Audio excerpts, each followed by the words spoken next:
final los vamos a invitar, no a irse, sino para que vayan a la parte de arriba, porque durante ese tiempo los estudiantes, Pastor Jorge ha estado preparando a los estudiantes a un curso llamado la acreditación de maestros, donde hay personas que quieren profundizar mucho más la palabra de Dios. Y se les ha dejado un trabajo, y me ha gustado mucho el trabajo que han hecho los chicos, en donde han podido diseñar un tabernáculo, el tabernáculo que se le mandó a Moisés que construyera. Y ha quedado genial. Estaba en la mañana revisando cada uno, escuchando lo que hablaban. Y hermanos, estoy seguro que hoy día va a ser una noche bendecida, porque te voy a enseñar yo. Vamos a hacer una caminata por el tabernáculo que yo te he traído, pero al final lo vas a ver en vivo y en directo allá, en la parte de arriba. Así que no se vayan, vayan a la parte de arriba y disfruten de lo que los chicos han hecho. Amén. Entonces vamos a arrancar. Acompáñame rápido a Éxodo 25:8. Esta es la enseñanza más larga que tengo, pero he estado, Señor, ayúdame a resumirla, por favor. Por eso le he dicho a los chicos, dame 30 minutos. Éxodo 25:8, acompáñame, por favor. Esta es una orden que Dios le da a Moisés. Recuerden que el mundo ha caído en pecado. O sea, hay una separación entre el hombre y Dios. Nadie puede estar conectado a Dios. Esa relación se rompió a causa del pecado. Eso quiero que entiendas. Entonces, ¿cómo Dios se podía comunicar con el hombre? Entonces, una de las maneras en donde Dios hacía su comunicación era a través de los elegidos, ¿no? De los profetas, reyes, sacerdotes que se levantaban en ese tiempo. Pero Dios mandó a Moisés, como uno de los profetas, a levantar un tabernáculo. ¿Ok? Y vamos a leer lo que dice Éxodo 25:8.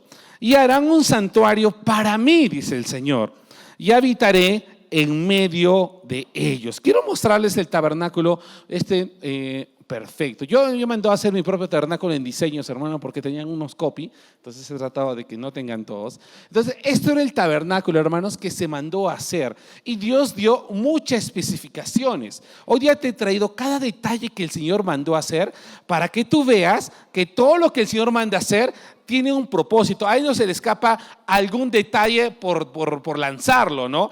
Todo está completamente explicado y sobre todo habla de nuestro Señor Jesucristo. Entonces, esto es lo que vamos a entrar. Imagínate que ahorita vamos a entrar a una dimensión 3D y vamos a pasearnos por cada lugar. Quiero que mandes la siguiente imagen, Luisito, porque el tabernáculo estaba dividido en 3 áreas: el atrio, el santo y el santísimo.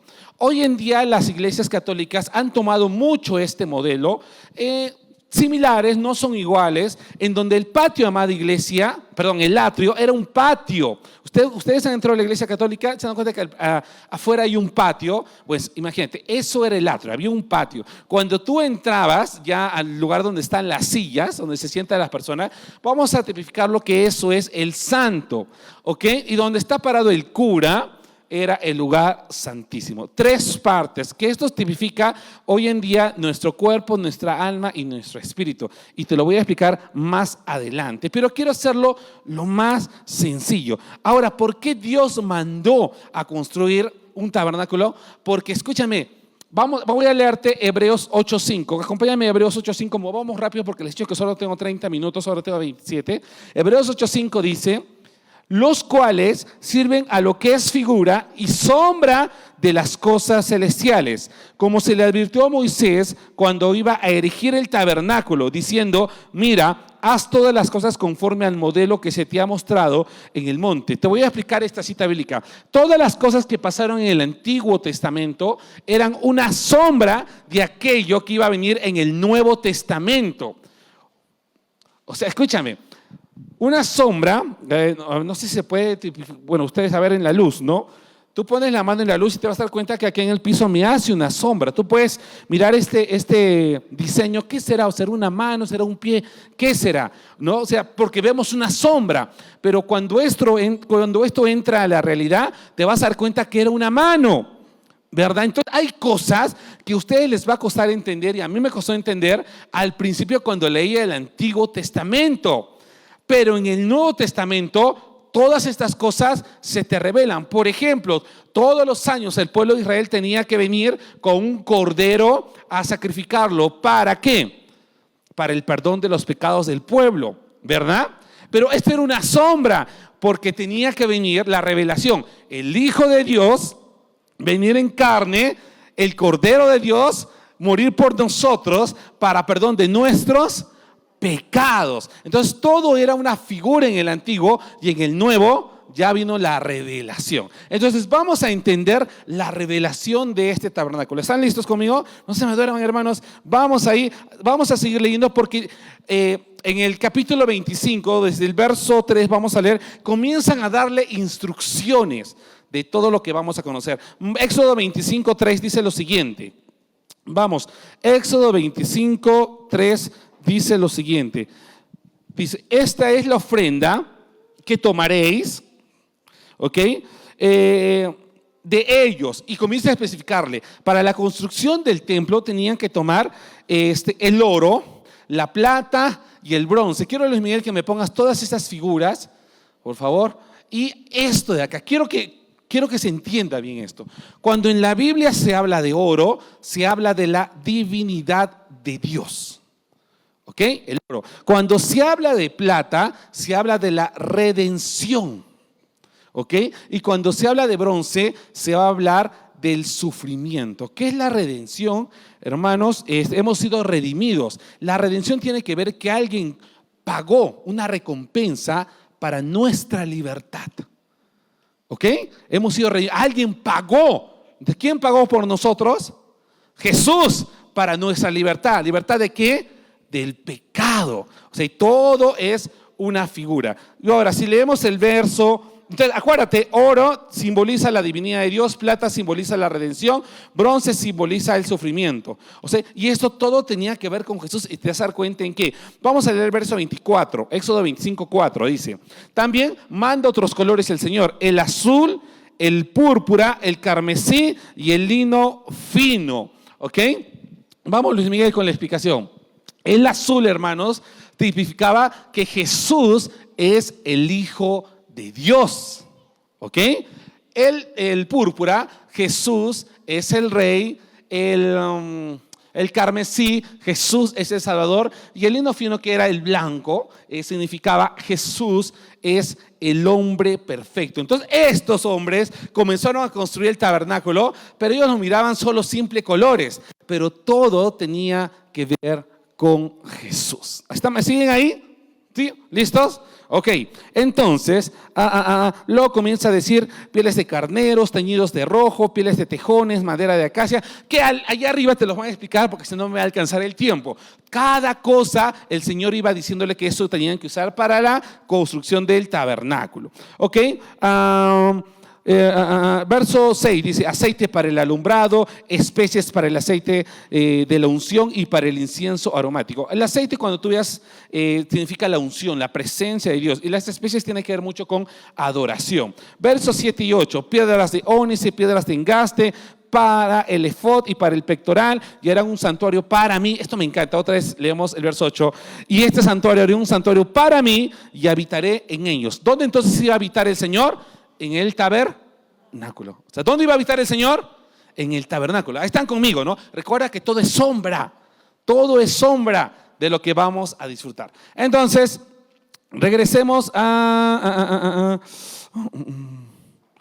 esto es importante. Dios le encargó construir a Moisés el tabernáculo. ¿Saben para qué, hermanos? ¿Saben para qué? Para enseñarnos a cómo entrar en la presencia de Dios. Hay personas que nos buscan y nos dicen: pastor, ¿cómo puedo conectar? ¿Cómo puedo tener esa conexión con Dios? Pues la clave está en el tabernáculo. ¿Cómo puedo conectarme a Él? Sentir su presencia, su unción maravillosa. Entonces la clave está, hermanos, en el tabernáculo, que lo vamos a descubrir. Vamos a darnos un paseito. Muéstrame, Luis Miguel, otra vez el tabernáculo, por favor. Tabernáculo, el principal. Miren el tabernáculo. ¿Ya? ¿Bien? ¿Lo han visto? Vamos a pasear entonces. Ahora, dando muestra ya, Luismi, dentro de todo este tabernáculo, hermanos, existían 3 puertas. 3 puertas. La que ven acá, ven esta de colorcitos, van a dar cuenta que son los colores que te he dicho: el azul, el carmesí, el púrpura y el blanco o el lino fino. Estaba pintado. Esta es la primera puerta. ¿Saben cómo se llamaba esta puerta, hermanos? Se llamaba el camino. escúchame, esta puerta te daba acceso al atrio, al patio que te hemos dicho. Y ven otro lugar que era el santo, que estaba dividido en atrio, santo y santísimo. La segunda puerta se llamaba, ¿adivinan qué? La verdad. Y cuando tú querías entrar del santo al lugar santísimo, tenía un tercer nombre que era, ¿cuál creen? La vida. Por eso, hermanos, cuando a Jesús se le pregunta quién es Él, Él que dice, yo soy el camino, la verdad y la vida. Nadie va al Padre, ¿acaso dice? Dice, nadie viene al Padre sino por mí. Escúchame, no hay otra forma de llegar a Dios que no sea a través de Jesús. Es lo que estaba diciendo desde hace muchos años. Por eso cuando los judíos escucharon, Él es el camino, la verdad y la vida, sabían que se estaba refiriendo esto lo he escuchado en algún lugar, del tabernáculo. Del tabernáculo. Nadie puede llegar a la presencia de Dios si no es a través de Jesús. ¿Ok? Vamos a seguir avanzando, porque antes de eso, Luis Miguel, vamos a la puerta. Ahí está. Esta es la puerta, hermanos. Como les decía, la puerta tenía los colores de azul, púrpura, carmesí y lino. Hermanos, esto tienen definiciones espectaculares. Y como te indiqué hace rato, ¿no? Jesús era el rey, Jesús es el Salvador, es el Hijo de Dios, y el blanco era Jesús, es el hombre perfecto. El blanco. Escúchame bien. Todo esto simbolizaba de que Jesús era así. Y cuando tú vas a entrar, vas a mirar que aquí hay columnas. ¿Ven las columnas? Las columnas. Vamos a hacer un zoom de las columnas, Luis Miguel. Un poquito para antes de entrar. Miren las columnas o los postes cómo eran, hermano. Todo esto fue indicado por Dios. Y en este poste está el evangelio que tú has escuchado alguna vez en tu vida. Te voy a explicar por qué. Porque la madera que se usó para la construcción del poste era madera de acacia. Y para los que saben un poquito de maderas, la madera de acacia es la madera que no se pudre. Es una madera que puede estar años, resistente ahí. Hermanos, no sé, y recuerden, escúchame, y cuando se habla de madera, habla de carne, de cuerpo. Y eso eso estaba relacionado con Jesús, porque la Biblia dice que su cuerpo de Jesús no se pudrió. Si bien es cierto, Él cargó nuestros pecados, el cuerpo de Jesús no se malogró, hermanos. Estuvo perfectamente cuidado. ¿Saben qué iba en la parte de abajo? Estaba rociado hecho de bronce. ¿Bronce qué era? ¿Se acuerdan? Sufrimiento. La parte de arriba estaba empalmado de plata. ¿Plata se acuerdan qué era? Lo dije hace un momento. Redención. Y estaba tirado por un pelo de cabra, hermanos. El pelo de cabra detallaba mucho acerca del pecado. Se hablaba mucho de eso. Porque en Levítico se hablan que traían carneros, y el pelo de carnero, de cabra, y eran puestos para el sacrificio. Y ahí se cargaban los pecados, ¿no? Es como pasaban los pecados de la persona a este animal. ¿Ya? ¿Ok? Pecado. Y estaba esto enterrado con una estaca de bronce. Pero lo que me llama la atención es que la estaca de bronce, ¿qué era bronce? Sufrimiento, otra vez. No estaba metido del todo, sino hasta la mitad. Abajo enterrado y la mitad estaba arriba. Y es interesante porque aquí está el evangelio.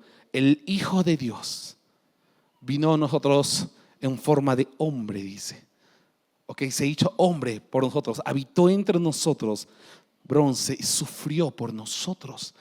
Ok, nos redimió, plata, compró lo que nosotros, hermanos, teníamos que pagar. Él lo pagó. Ok, Él cargó nuestro pecado y esta estaca que estaba clavado y fue enterrado. ¿Pero por qué a la mitad? Porque nuestro Dios no murió para siempre, sino dice que resucitó al tercer día. Todo esto explicado en un poste del tabernáculo y la gente no lo entendía. Jesús mismo reflejado ahí. Impresionante, ¿verdad? ¿Ok? Pero recién estamos en la parte de afuera. Vamos a entrar entonces un poquito más, pero Luis Miguel, quiero que me vuelvas a abrir el panorama del tabernáculo. Tengo que estar comunicándome.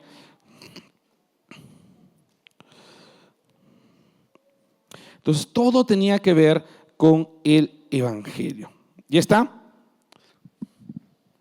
Perfecto. Y miren, ustedes dirán, pero pastor, ¿cuántos postes había en total? 60 postes. 60 postes. Ahora, todo lo que pone el Señor no es por coincidencia. Todo tiene un fin. Porque, a ver, el 6, hermano, cada vez que tú leas el número 6, tiene que ver con, ¿quién sabe? Hombre. Y el 10, en este caso, tiene que ver con la responsabilidad. ¿Ya? Que nuestro Dios, hermano, tomó nuestro lugar. Todo lo que nosotros no pudimos cumplir, Él lo cumplió por nosotros. ¿Se han dado cuenta? Él lo cargó, lo que nosotros no podíamos hacer, Él lo tuvo que hacer. Todo lo que el hombre no pudo hacer para acercarse a Dios, Él lo cumplió como hombre. Vino como 100% Dios, 100% hombre. Ahora, ¿qué pasaba cuando entramos por el primer puerta? ¿Cómo se llama la primera puerta? ¿Se acuerdan? El camino relacionado con Jesús y los colores. Hermano, interesante con respecto a lo que te voy a decir. Estos colores estaban muy relacionados con los evangelios de Mateo, Marcos, Lucas y Juan. Porque cada color, y no se vuelven a repetir, se menciona en cada evangelio. Se menciona que Jesús es el rey en una parte del evangelio, Jesús es el Salvador en otra parte del evangelio, Jesús es el rey, Jesús es el perfecto en cada uno de los evangelios. O sea, Juan, supongamos, déjame ver porque esto quiero decírtelo bien, o si no los chicos te explicarán arriba, pero tú te das cuenta que cuando se menciona que Jesús es el rey, supongamos, está en Marco, ¿no? Jesús es el Salvador, está en Lucas. Entonces, cada uno concordaba en cada uno de los evangelios. Ahora, vamos a entrar ya de lleno al siguiente lugar, que es, bueno, al lugar que es el atrio. Gracias, Luisito. Entramos al atrio. Lo primero que tú veías al pasar esta puerta llamada, ¿cómo? El camino, era el altar del sacrificio. Vamos, te lo voy a resumir porque quiero enseñarte dos cosas. Que en el altar de sacrificio quiero que aprendas dos cosas. Es el lugar donde las personas traían su animalito para matarlo y para derramar la sangre. Hay dos cosas que quiero que entiendas acá. Y como cristianos deberíamos entender. Cuando tú conoces a Jesús y entiendes que eres la única fuente de llegar a Dios, hay dos cosas que como hijos de Dios deberíamos aprender. Número uno, que tienes que aprender a morir cada día. Cada día. ¿Qué es aprender a morir? Me puedes decir.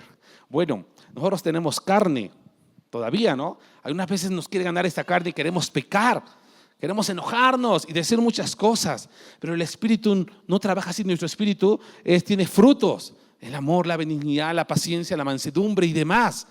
Pero ¿cómo se mata esta carne, hermano? Escúchame, si nosotros no matamos la carne, nunca vas a poder entender a su plenitud las cosas que Dios quiere para tu vida y tiene para tu vida.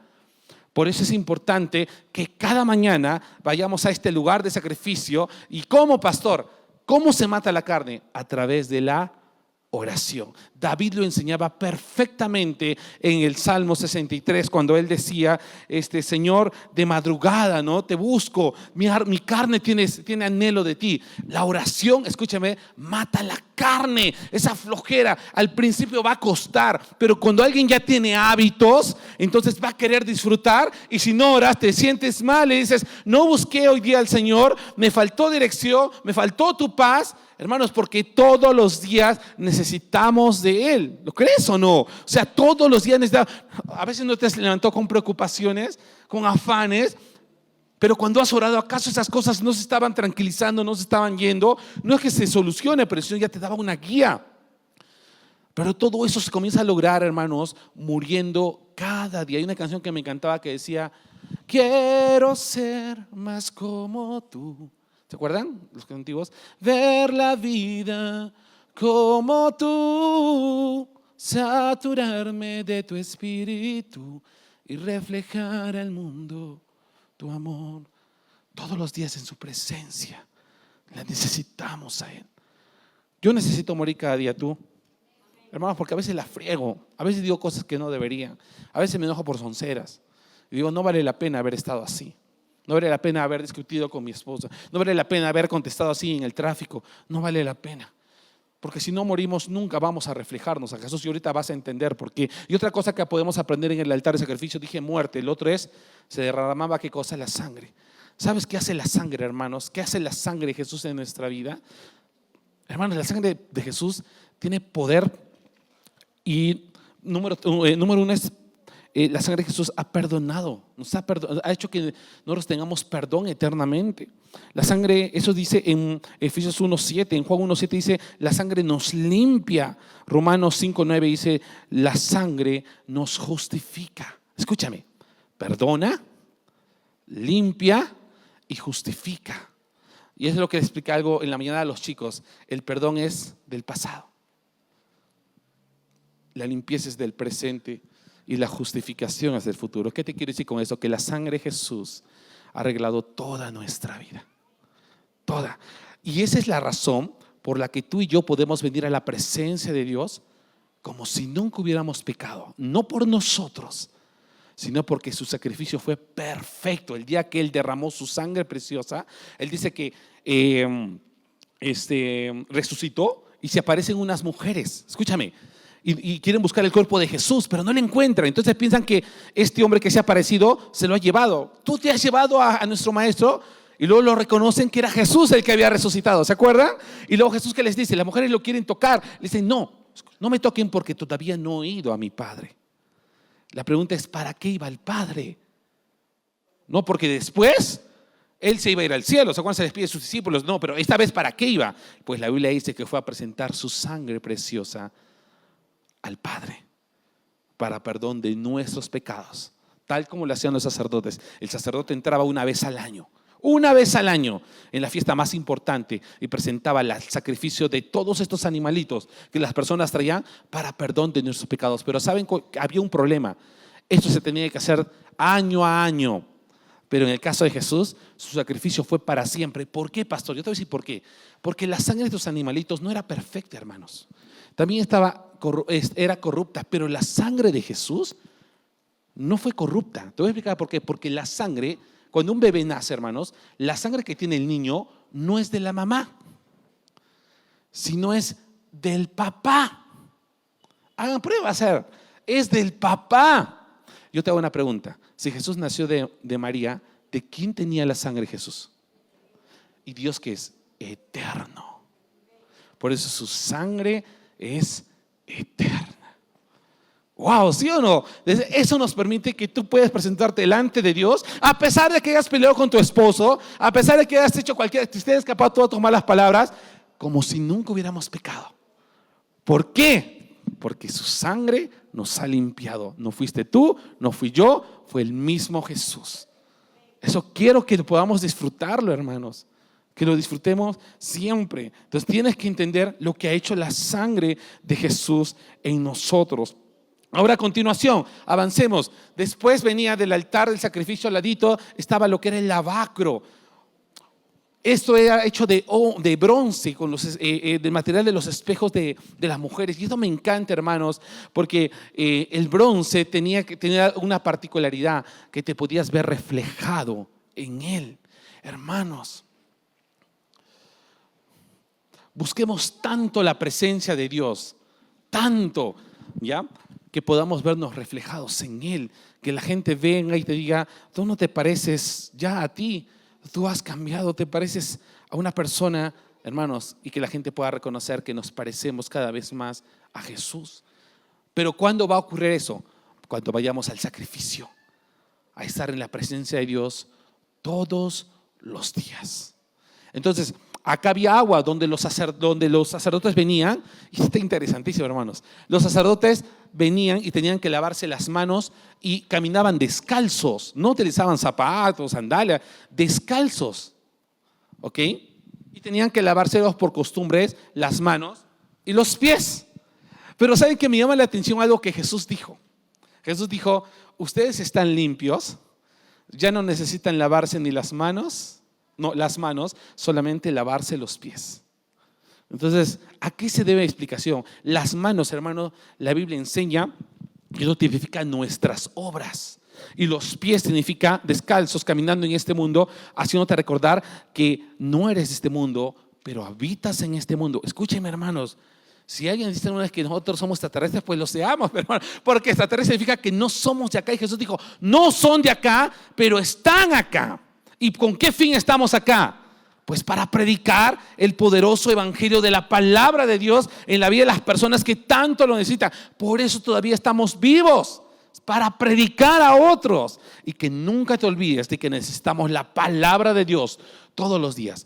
Entonces, ¿qué quiere decir, pastor? No necesitas lavarte las manos de manera, no literal, hermanos, para comer sí, ¿no? Pero ya no estamos a hacer obras en este mundo para acercarnos a Dios. Ya no, porque la obra de Jesús fue suficiente. Y lo único que tienes que hacer es caminar en este mundo y predicar la buena palabra de Dios, entendiendo que estás acá por ese motivo. Amén.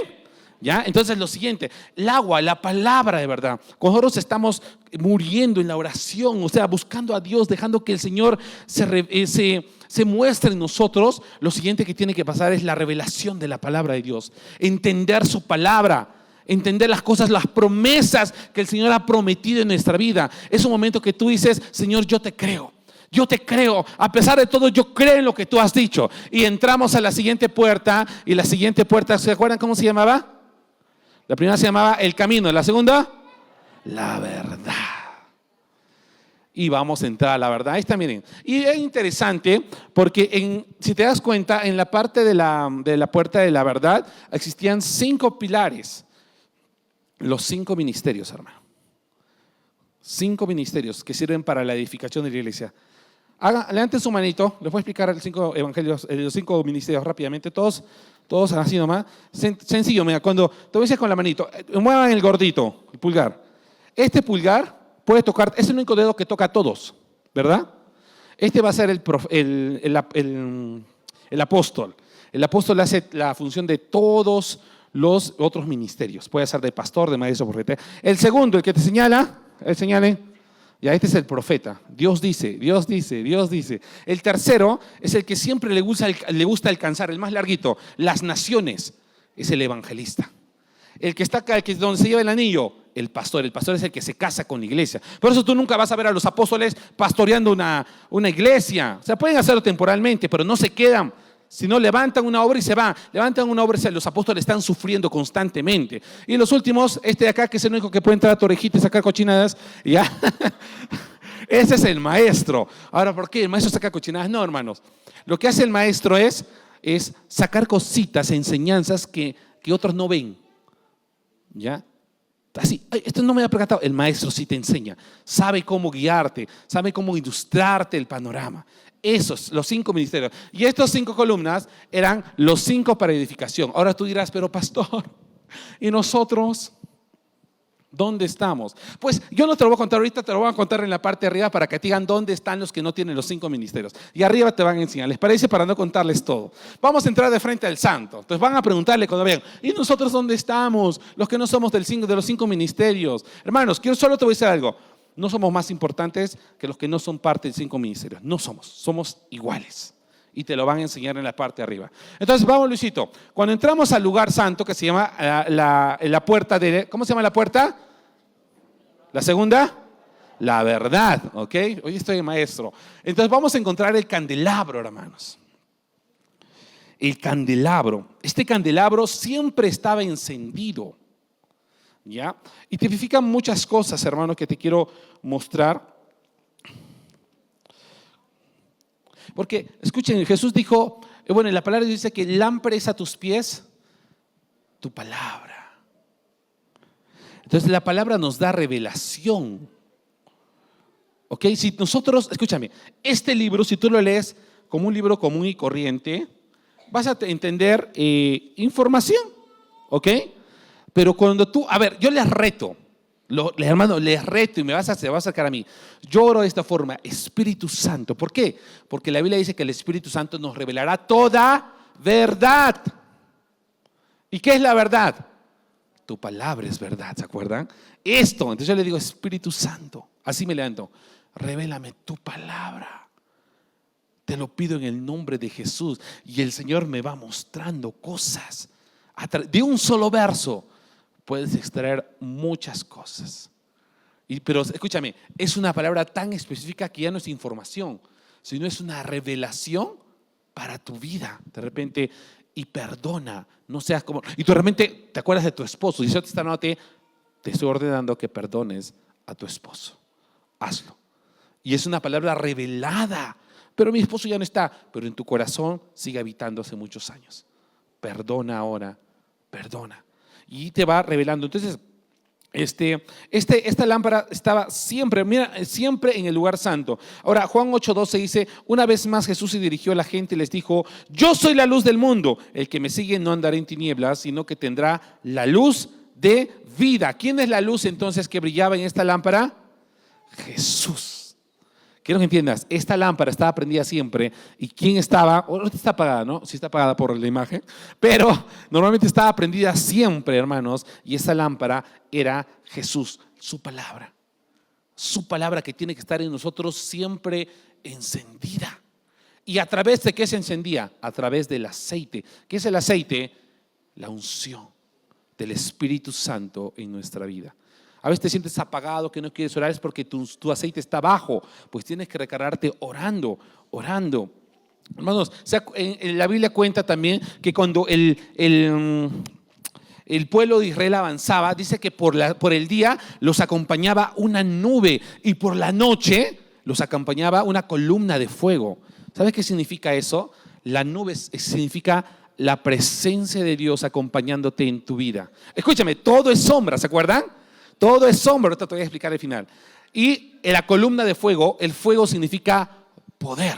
La nube, la presencia de Dios, y la columna de fuego, el poder de Dios en nuestra vida. Que todo eso se va a revelar, ¿saben cuándo? En Hechos de los Apóstoles capítulo 2. Ya se cumplió el Cordero, los apóstoles estaban en un aposento alto y dice que la presencia del Espíritu Santo, un viento recio que llenó toda la casa, como una nube, hermanos. Y dice que lenguas de fuego. ¿Qué era fuego? Poder. Se les aparecieron y posaron sobre ellos. Y desde ahí estos hombres se levantaron y dice que señales y prodigios comenzaron a seguirlo. Lo mismo es para ti y para mí. O sea, pastor, ¿tú me estás diciendo que yo puedo orar por los enfermos y los enfermos sanarán? Por supuesto que sí, no por ti, sino por el poder y la presencia de nuestro Señor. Por eso es que cada vez que oramos por alguien que esté mal, sabemos que va a sanar, porque está escrito en su palabra y su palabra es poder. Amén. Lo siguiente que veíamos era la mesa de los panes. Ahí está. Tiene un símbolo de satisfacción, porque yo quiero que sepan que la Biblia dice que Jesús mismo él dijo: yo soy el pan de vida. ¿Ok? Él es el pan de vida. Juan 6:35 dice: yo soy el pan de vida, declaró Jesús. El que a mí viene nunca pasará hambre. ¿Qué dice? ¿Y por qué te preocupas, pues? ¿Con qué vas a pagar? ¿Con qué vas a comer? ¿Tú conoces a Jesús? ¿Saben lo que pasa con las personas? Es que, pastor, he pecado y creo que si yo no escucho mis palabras. ¿Perdón? O sea, la relación entre Jesús y tú depende de lo que tú hagas, de tus obras, o dependió de su obra. ¿De quién dependió? Entonces, ¿por qué te autocondenas de algo que Jesús lo solucionó en la cruz? ¿Por qué? Entonces, pastor, ¿puedo pecar libremente? Voy a retroceder a esto, ya se me acabó el tiempo. La Biblia dice que el que peca deliberadamente nunca conoció a Jesús. Si tú estás pensando en pecar, piensa si has conocido a Jesús, capaz nunca lo has conocido y te estás autoengañando. Pero el que conoce qué es la libertad, el que conoce a su Salvador, no peca deliberadamente. No peca. Podemos caer, o sea, podemos no tener la naturaleza de pecado, sí, pero podemos pecar. Pero hermanos, la Biblia dice que fiel es Dios para perdonarnos de todo pecado. Tú te arrepientes y lo dejas de hacer. Pero si tú estás malintencionadamente queriendo pecar todo el tiempo, ahí hay un problema. Yo siempre digo, revisa tu corazón. Puede ser que nunca hayas conocido a Jesús. Lo conoces como información, pero nunca tuviste un encuentro con Él. Jamás. No nos engañemos, hermano. Hay un video, ayúdame con ¿dónde está mi tecladista? ¿Se desmayó? A ver, el que está sin celular entonces, por favor. Ya, no nos autoengañemos. Hay una película, hermanos, que yo vi un video en YouTube que me encantó. y también habló mucho. Dice que estaba un predicador hablando acerca de la venida de Jesús, ¿ya? Y dice que en un momento el predicador comienza a decir, y Jesús podría venir cualquier momento, podría venir de acá un año, dice, podría venir de acá un mes, podría venir de aquí en la semana, o quizás viene ahorita. Y cuando dice ahorita, hermanos, el relámpago suena y Jesús vino por su iglesia, y más de la mitad de la iglesia se quedó. Y unos llorando, porque si bien es cierto, le habían escuchado de él, nunca le conocieron. Nunca hubo esa relación de amor entre él, nunca recibieron su salvación. Entonces es bueno siempre, hermanos, preguntarnos, ¿realmente has conocido a Jesús? ¿Conoces lo que él ha hecho en la cruz por ti? Después de eso se encuentra el altar de oro para el incienso. A ver, ¿dónde está el altar de oro? Ahí está. Me gustaba mucho porque se cuenta que siempre había un incienso. El incienso significa la alabanza y la adoración, y siempre tenía un olor, sea dulce o amargo. ¿Por qué? Porque a veces va a ser muy bonita nuestra vida, pero también vamos a pasar por sufrimiento. Pero nuestra alabanza nunca debe de cesar, ¿ok? Nunca. Algo interesante que no les había dicho, que cuando se construyó el tabernáculo, hermanos, no se construyó de afuera para adentro, se construyó de adentro para afuera, tal como Dios siempre trabaja. Dios siempre trabaja desde adentro de su corazón y se expresa hacia afuera. Él nunca trabaja externamente, Él trabaja en lo profundo de nuestro corazón. Y ahí vamos a entrar ya a la tercera puerta. Luis Miguel, la siguiente imagen. Y quiero que miren esta imagen, ya que vamos a entrar al lugar santísimo. Hermanos, en el lugar santísimo había una cortina muy gruesa, hermanos, que no se podía romper fácilmente. Era muy gruesa. ¿Para qué se hizo? Para que ninguna luz natural pudiera entrar, porque solo este lugar podía alumbrarse con la presencia de Dios. Entonces, una vez al año venía el sacerdote a dejar la sangre, a derramar la sangre de los sacrificios que habían hecho las personas. Escúchame, hermanos, y si la sangre era aceptada por Dios, venía a su presencia un fueguito que se encendía entre dos alas de querubines, que ahorita lo voy a mostrar. Y si Dios le agradaba esto, era un año bendecido para los judíos, para Israel. Era un año bendecido para Israel. Todo le hacía bien.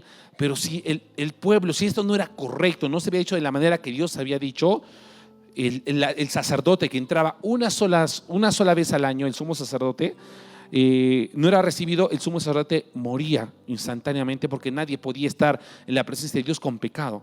Entonces, ¿cómo se daban cuenta? Ponían como una especie de cascabeles en su pierna y eso sonaba.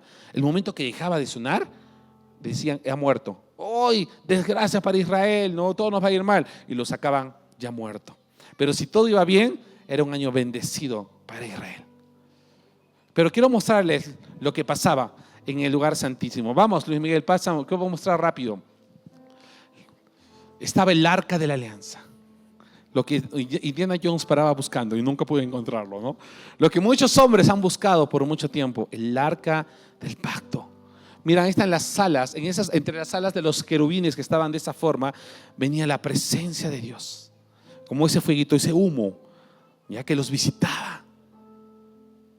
Recuerdan que el tabernáculo fue hecho para que el hombre pudiera conectarse a la presencia de Dios, porque el pecado lo había separado. ¿Qué había dentro del arca del pacto? Avanza, Luisito. Habían tres cosas, hermano.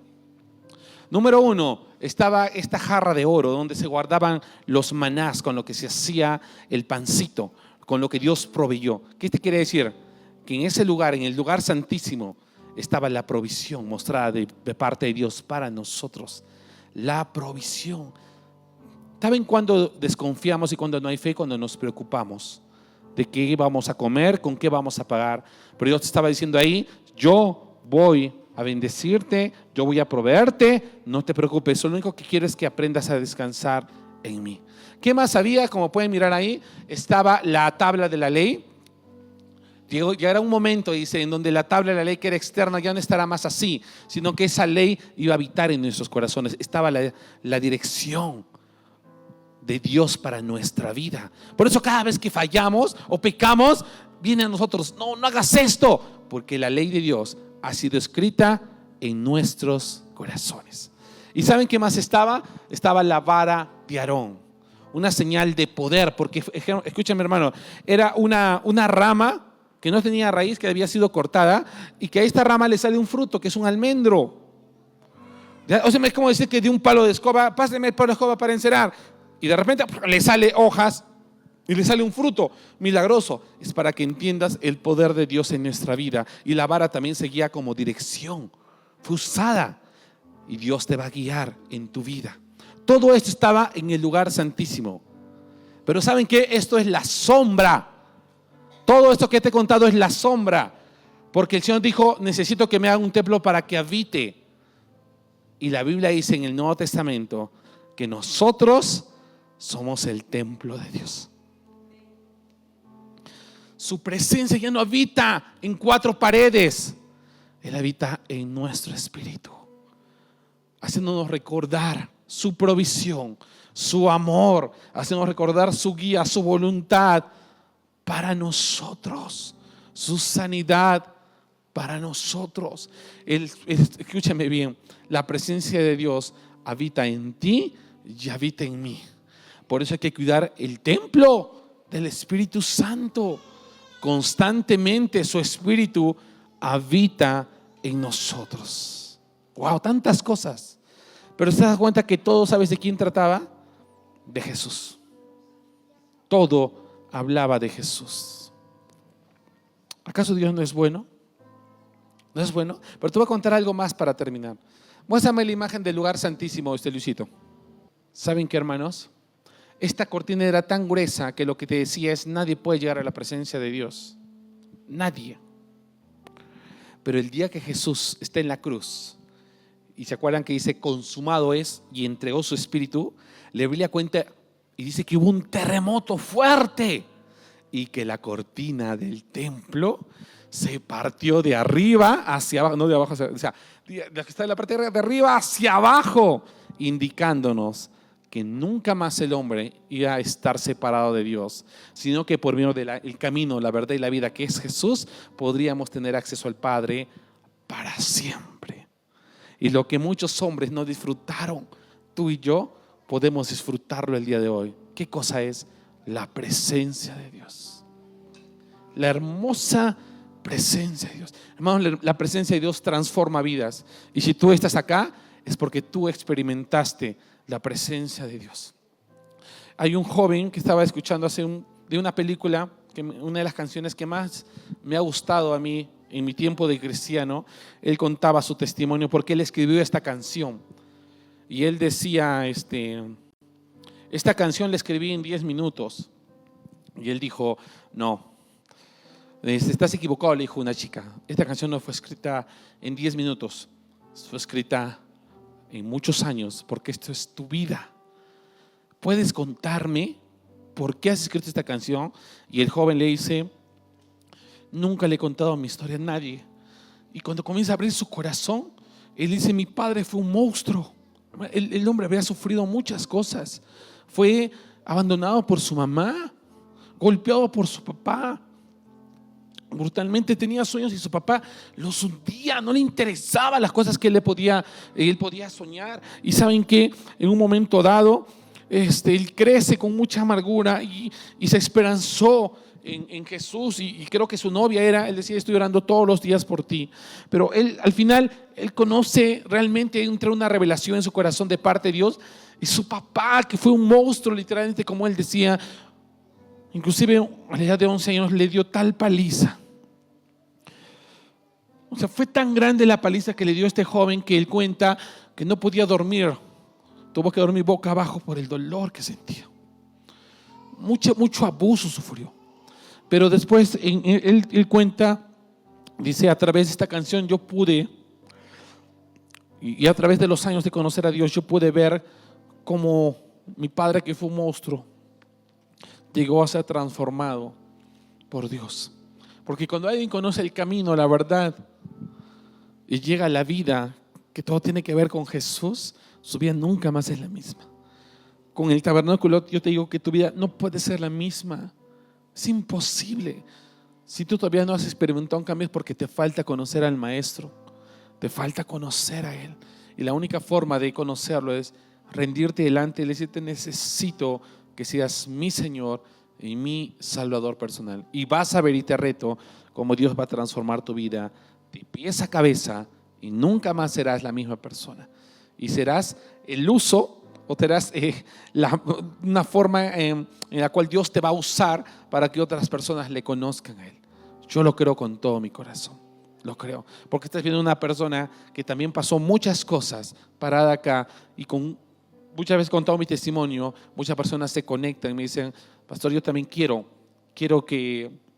experimentar lo mismo que tú experimentaste. Yo le digo: bueno, estás al alcance de hablar algo y de pedirle que venga a tu vida. Dios es bueno, amén. Todo el tiempo, todo tiene que ver con Jesús. Si tu vida no está Jesús, ¿cómo estás viviendo? ¿Cómo vives cada día? Debe ser dolorosísimo. Deja que Jesús entre a tu vida, a tu corazón. Quiero que te pongas de pie.